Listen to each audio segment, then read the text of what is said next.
I'm Dexon. I'm the Mythsmith. I love mythology and blacksmithing. Today, mythology. Norse myth was celebrated from 790 to 1180 in Norway, which is on the Scandinavian peninsula east of the UK.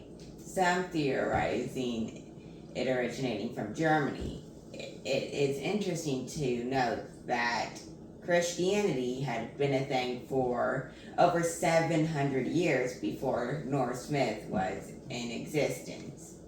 I am also largely Scandinavian myself, so I likely had ancestors who believed in Norse myth.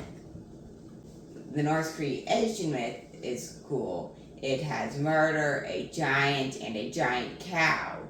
The Norse creation myth starts with a hot place and a cold place, named Muspelheim and Niflheim respectively.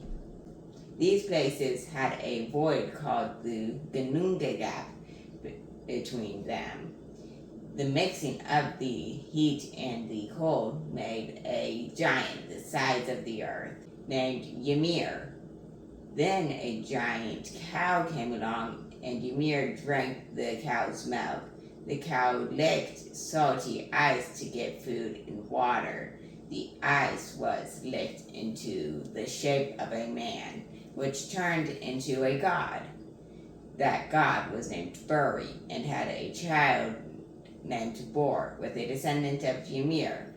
And Bor had 3 kids with a different descendant of Ymir.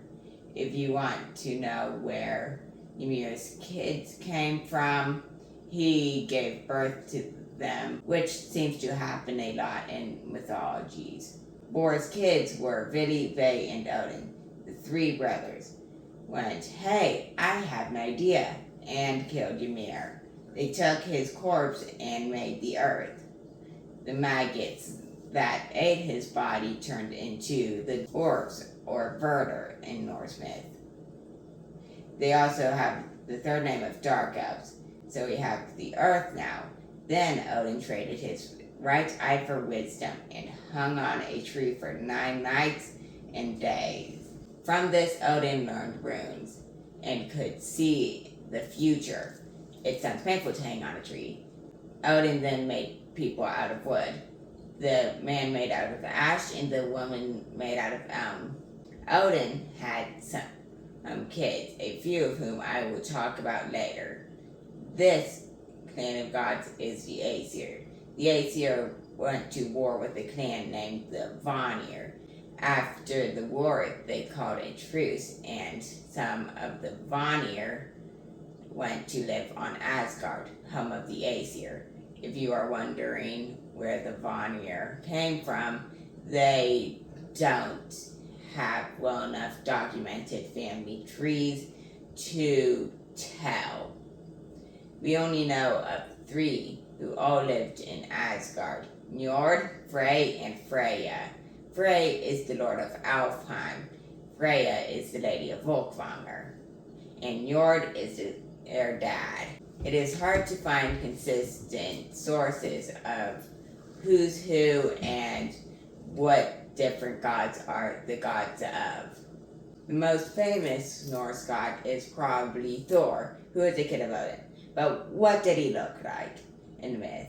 He had iron gloves, a hammer that had too short of a handle, a belt, red hair with a shaggy beard, and scary red eyes. His method of transportation was not by hammer, but by goat-drawn wagon.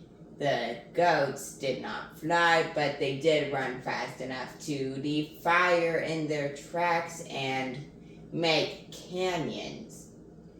I argue that's cooler than a hammer. Odin is the god of everything in Norse myth and ruler of Valhalla, so he also has an appearance specified in myth. Most people in modern media show him as an old man, but because of the story of Idun and her apples of youth, he would look closer to 25. In myth, he also only has his left eye. When in Midgard or in Jotunheim, he wears a hat with a wide brim and a cloak. Loki is complicated. He is neither Aesir or Vanir. He was a Jotun prankster who was Odin's blood brother. We named 4 of our days of the week after Norse gods, but which days and which gods? Let's start with Tuesday, named after Tyr, son of Odin and god of war. He only has one hand because the other was bitten off by a wolf. Wednesday is named after Odin or Woden, god of everything, as I stated earlier. Thursday is named after Thor, god of thunder and lightning. And Friday is named after Frigg, goddess of prophecy, clairvoyance, marriage, and motherhood. But some think Friday could be named after Freya, goddess of beauty and fertility.